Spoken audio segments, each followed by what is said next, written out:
Pour un esclave de Dieu,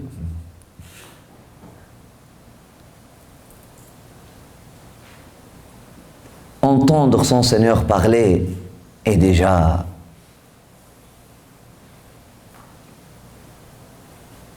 enivrant, mais la meilleure chose qu'un esclave de Dieu veuille entendre de la bouche de ton Seigneur: mon Seigneur, qu'est-ce que tu veux que je fasse? La meilleure réponse qu'un esclave de Dieu anticipe ou veut écouter de la bouche de son Seigneur, c'est que tu t'effaces.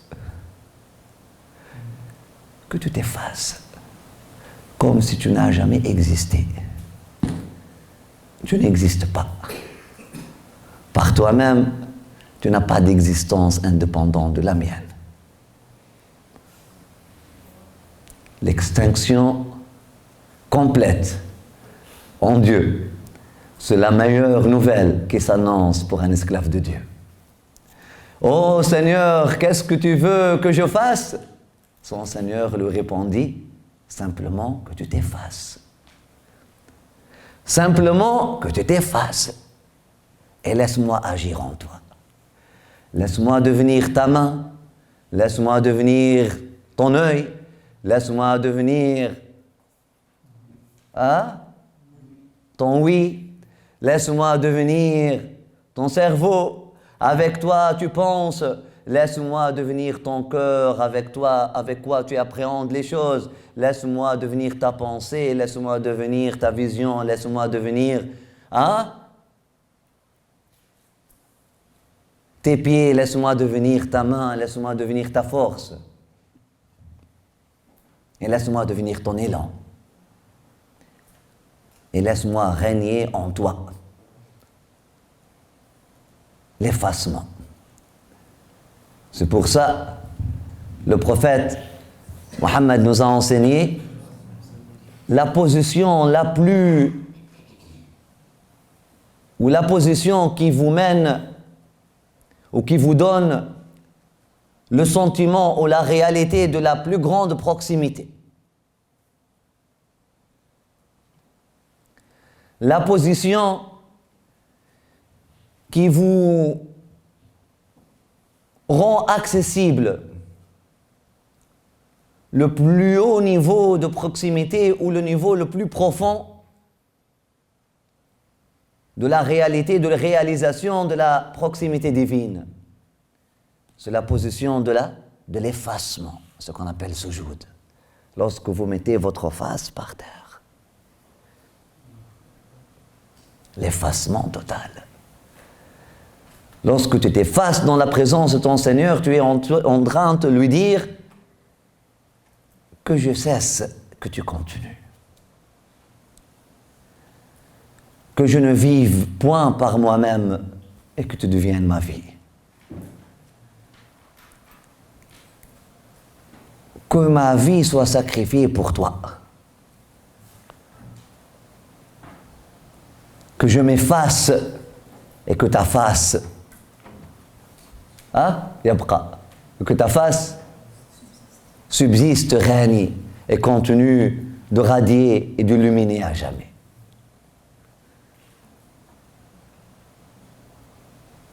Que ma propre volonté s'efface, comme a dit notre frère tout à l'heure, dans le poème, afin que je veux, parce que ma volonté est la tienne.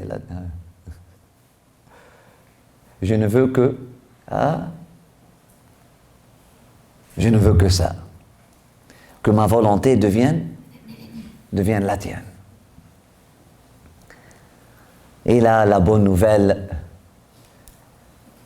la parole enivrante, déjà elle était enivrante sortant de la petite bouche de Maryam, alayhi salam, d'un connaisseur d'Allah subhanahu wa ta'ala, d'une personne qui a goûté, qui vient de goûter. Bien sûr, Zacharie a été dans un stade encore plus avancé que Maryam dans le cheminement spirituel. Mais, subhanallah, même un maître spirituel avancé qui a vécu des années, il cherche toujours à réentendre la bonne nouvelle et à vivre une réconfirmation dans ses disciples. Il cherche toujours le premier éclat, le premier rayon du soleil de chacun et de chacune. Lorsqu'il voit que une reconfirmation, subhanallah, il entend ces paroles-là comme s'il les entend pour la première fois. En réalité, ce sont ces paroles que les disciples sont en train de répéter. Ce sont les mêmes enseignements. Mais c'est tellement enivrant pour un guide spirituel, ou pour un maître spirituel, ou pour un mentor spirituel, ou pour un père spirituel. Comme pour la maman ou le père qui écoute le balbutiement de son enfant. Il sait lui parler. Mais pour lui, la parole cassée qui vient de façon maladroite, sortant de la bouche de son enfant, c'est la meilleure façon de prononcer le mot rose ou le mot fleur ou le mot subhanallah venant de cette façon. C'était tellement intoxiquant, enivrant, sortant de la bouche de Maryam, alayhi salam, à l'âge de 6 ans, lorsqu'elle lui a dit « Ya abati, oh mon cher père, mais tout vient d'Allah. Il n'y a pas d'impossible chez Allah. » Une vérité qu'il a toujours connue. Mais dans cette vérité-là, en même temps, à l'instant même, il a reçu une invitation. Une révélation de Dieu de faire cette prière-là. Et là, il a prié pour un enfant. Et là, les anges, à l'instant même, ont répondu. Encore plus enivrant. Mais l'assoiffé demande toujours plus. Une coupe de plus en plus surf, de plus en plus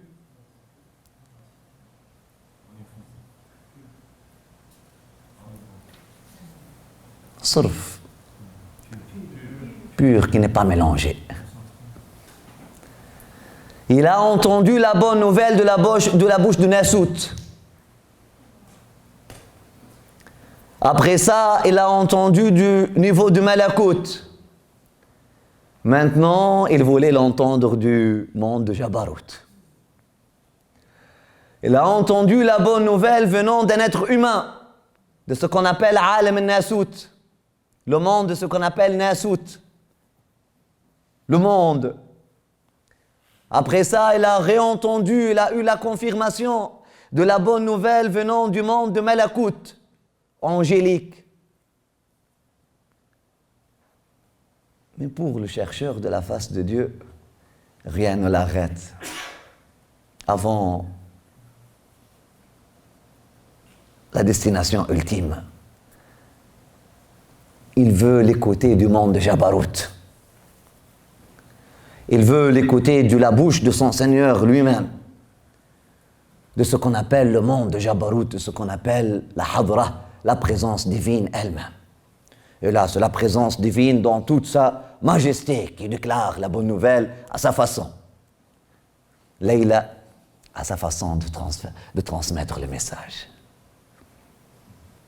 Elle te donne un cadeau avec un petit coup de fouet en même temps. Dieu, lorsqu'il transmet le message directement, ça vient avec une autorité. C'est tellement ébranlant. C'est comme une coupe qui n'est pas mélangée avec du jus ou avec de l'eau. Sarfa, pur, mahish masja, qui n'est pas mamzouja. Sidi Ahmed al-Ala يقول خذها صرفا أو فمزجا. Bois la coupe. Si tu es bien capable, bois-la pure. Bois-la intacte. Bois-la concentrée.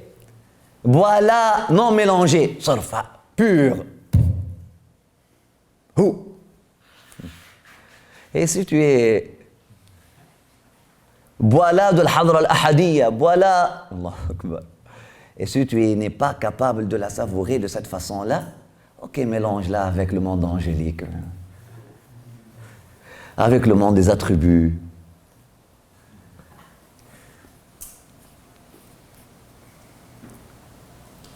Et si tu n'es même pas capable de la boire comme ça, معليش bois là avec عالم الناسوت. تذاكر مع الناس فيها. L'essentiel ne soit pas de l'ghafilin. L'essentiel ne soit pas parmi ceux qui sont insouciants de leur Seigneur et ceux qui tournent le dos à leur Seigneur. Si tu peux le regarder kifahan, bismillah, sois un homme. Et laisse le soleil. Laisse le soleil se lever dans ton cœur. N'aie pas peur de sa chaleur. Ça brûle.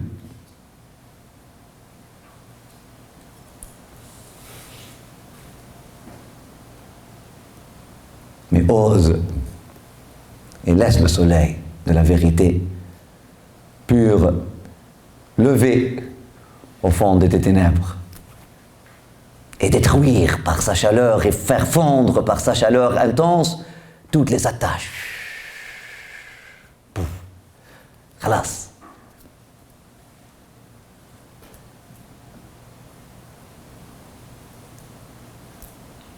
Ose ton Big Bang spirituel. Ose. Si tu n'es pas capable,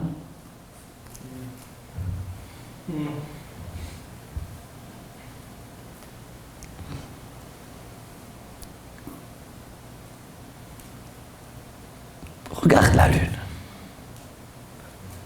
Si tu n'es pas capable de regarder le soleil en face, regarde la lune, elle reflète la lumière du soleil. Le monde des attributs ou le monde angélique. Et si tu n'es pas capable, regarde les étoiles. وهكذا. Mariam était du monde des étoiles.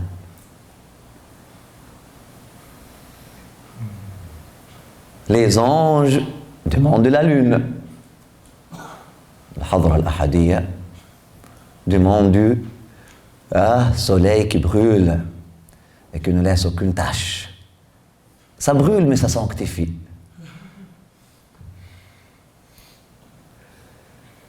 Et ça purifie, et ça illumine, et ça règne. Son partenaire, laisse-le faire. Jusqu'à quand? Tu veux continuer d'être un esclave autre que lui? Jusqu'à quand tu veux tolérer cette colonisation? Jusqu'à quand tu veux tolérer cette occupation de l'autre dans son domaine? C'est lui qui l'a façonné. Lorsqu'il a créé ton cœur, il n'a pas demandé d'aide à personne. Ces créations qui sont en train de régner dedans, dans son royaume,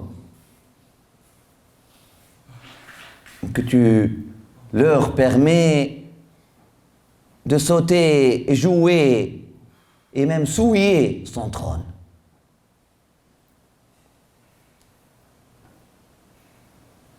Ils n'ont pas affaire à être là.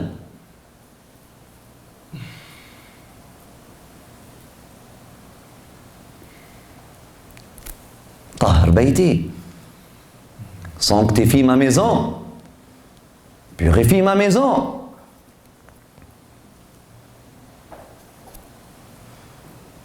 Comme l'a dit Jésus dans son autorité un jour.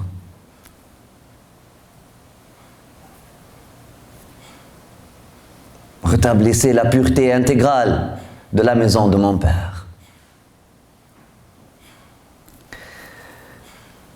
Alhamdulillah. Alhamdulillah. Et là, il a entendu la bonne nouvelle venant de son Seigneur dans sa majesté, dans son autorité. La beauté n'est pas toujours chatouillante. Les hommes, ils nous trouvent beaux. Les hommes de Dieu, on ne parle pas de femmes ou masculin ou féminin, on parle des hommes de Dieu. Mariam était un homme de Dieu.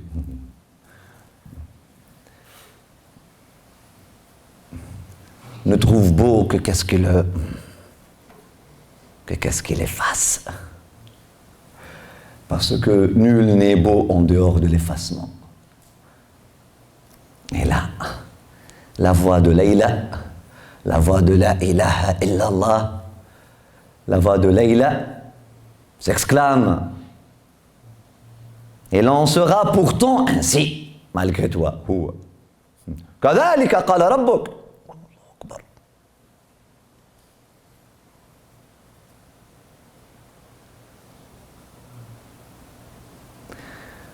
Puis ton Seigneur rajouta, c'est pour moi chose facile. Si tu médites bien, je t'ai créé toi-même avant ça alors que tu n'étais rien.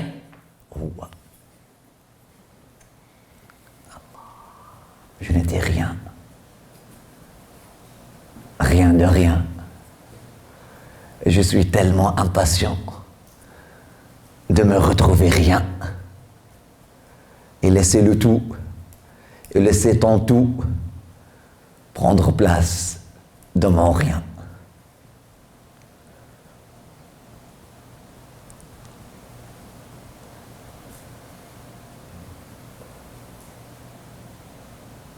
Et là,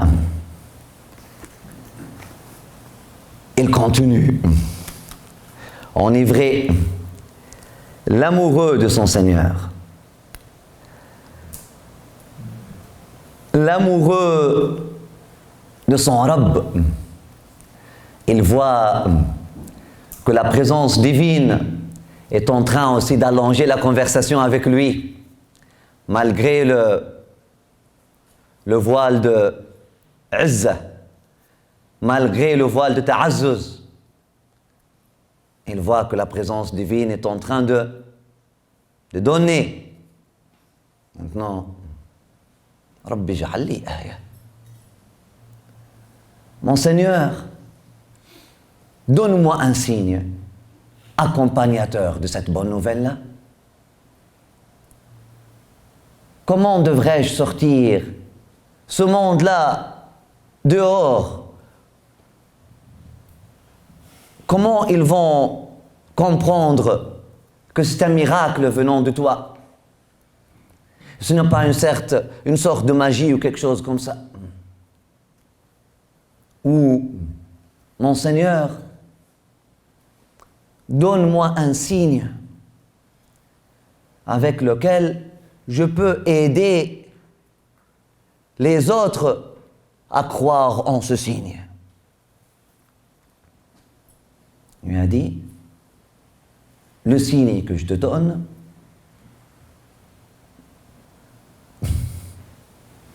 tu ne pourras plus parler.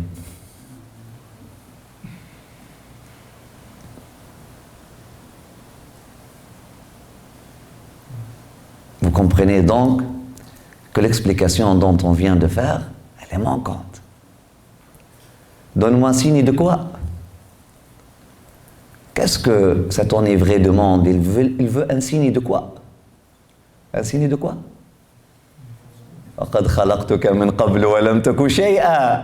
Donne-moi un signe de l'effacement. C'est quoi l'organe le plus important pour un messager? La langue et la voix.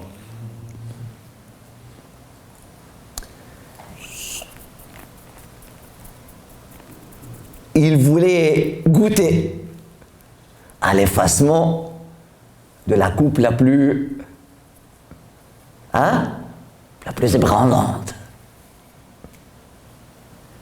Imam al-Ghazali, radiyallahu anhu wa ardah, lorsqu'il enseignait le savoir, la connaissance religieuse, le savoir spirituel, la connaissance spirituelle, jusqu'à ce qu'il est devenu le doyen de la plus grande université de son époque, partout au monde. Il avait des étudiants chrétiens, des étudiants juifs, des étudiants zoroastres, ils avaient des étudiants hindous, ils avaient des étudiants de partout au monde, qui venaient à l'école Al-Nizamiya à Bagdad pour étudier des philosophes venant de la Grèce, de Rome, venant de Byzance. célèbre par ses débats, célèbre par sa connaissance philosophique, il n'a pas de père. Pour sa connaissance spirituelle, pas de père.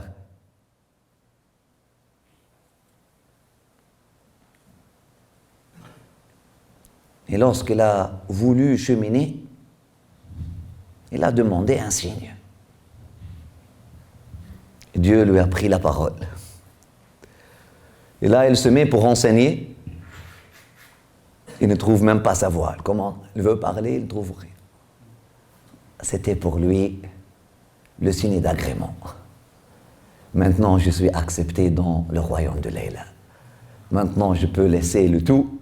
Parce qu'avant ça, s'il aurait fui son université avant ce moment-là, il devrait peut-être rendre compte devant son Seigneur qu'il t'a donné la permission de fuir l'université alors que c'est toi que j'ai fait de toi la hujja de ton époque. J'ai fait de toi, je t'ai donné cette connaissance, je t'ai donné cette philosophie, je t'ai donné des réponses aux questions les plus aiguës, les plus complexes et délicates que les philosophes de ton époque ont. Imam al-Ghazali, c'est le Saint-Augustin du monde musulman. Et puis il a dit exactement qu'est-ce que Saint-Augustin dit. Il a dit, je suis allé chercher le Seigneur ici, la philosophie, etc. Finalement, c'est une lumière qui est venue, que le Seigneur a mis dans ma poitrine ou dans mon cœur, a envoyé au fond de mon cœur. D'ailleurs, il y a un parallèle que les historiens font entre Al-Ghazali et Saint-Augustin. Subhanallah.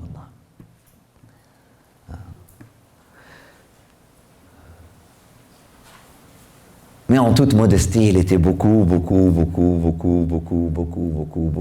plus Augustin que Saint-Augustin. L'égocentrisme.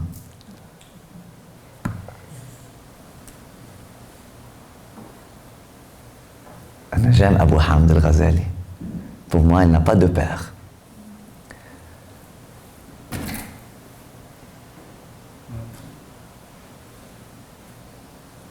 S'il avait pensé à ça, ne voyez pas les choses de la façon réductionniste. Ah, wallah, Abu Hamd, il était en train d'enseigner avec son ego. Et puis, le jour où Dieu a voulu le remettre sur le chemin, il a pris sa langue. Et là, il était contraint de suivre le chemin de Dieu. Ça ne fait pas une belle histoire d'un saint.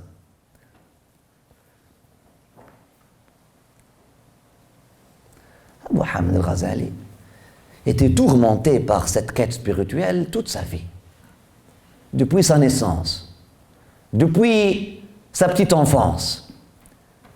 Mais il n'a pas eu la permission, il n'a pas eu le cadre propice, il n'a pas eu la permission pour prendre des vacances de ses études ou de son enseignement après pour aller vraiment faire cette quête. S'il l'aurait fait avant le signe, ça aurait été quoi? De l'égoïsme spirituel. Alors qu'il y avait un besoin. Il y avait un besoin. Il était la seule personne qui avait des réponses aux questions les plus délicates de son époque. Les gens se jetaient dans l'athéisme comme les papillons se jetaient dans le feu. C'est pour ça qu'il a été appelé Hujjatul Islam avant même son expérience mystique et spirituelle. Il fut baptisé Hujjatul Islam à l'âge de 18 ans.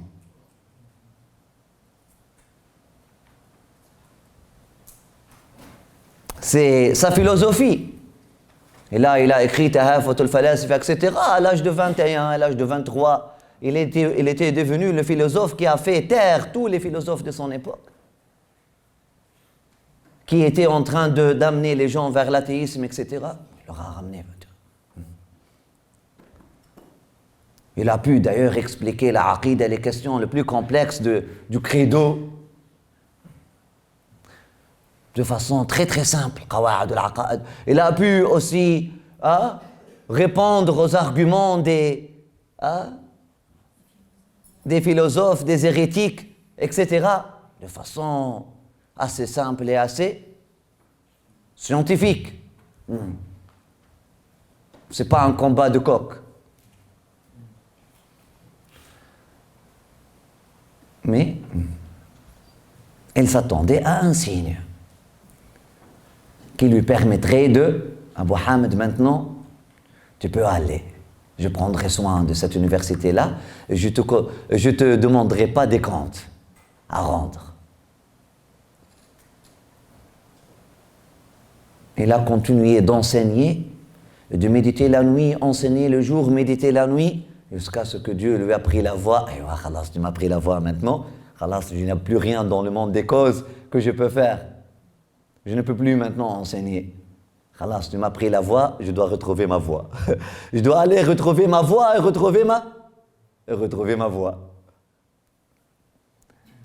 Je dois aller retrouver ma voix, afin que je retrouve ma voix à la fin X, afin que je puisse parler maintenant de nouveau. Abu Hamid al-Ghazali, lorsqu'elle est revenue, lorsqu'elle a retrouvé sa voix et retrouvé sa voix, lorsqu'elle est revenue, juste sa présence, avant même de commencer de parler, les gens, khalas, obtiennent leur réponse. Il rentre. Celui qui a des doutes dans son cœur, ses doutes se dissipent. Allahu Akbar. Juste, il respire dans le majlis. Il respire dans l'assise avant même de commencer. Khalas. Sa respiration vient comme une confirmation deux fois pour ceux qui sont présents. Une ouverture spirituelle. Subhanallah. Là, elle commence. Alhamdulillah Rabbil Alamin. Khalas, les gens commencent à hurler et pleurer. Tu parles de quoi? Tu parles d'Alhamdulillah sortant d'un cœur qui sait qu'est-ce que cela veut dire. Alhamdulillah. Alhamdulillah sortant d'une bouche qui est devenue cœur.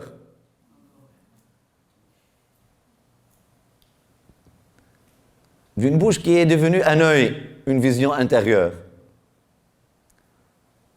Je parle de la parole de quelqu'un qui dit في كل جارحة لي عين أراك بها وفي كل عضو لي بالثناء فم. Chaque cellule de mon cœur est devenue un œil pour contempler ta beauté et une langue pour célébrer tes louanges, pour chanter tes louanges. Alhamdulillah, sortant d'un être comme ça, tu fais quoi après? Khalas, alhamdulillah. Allahu Akbar. Allah, Allah, Allah, ya Maulana. Allah, Allah, Rabbil Karim. Jod alayna.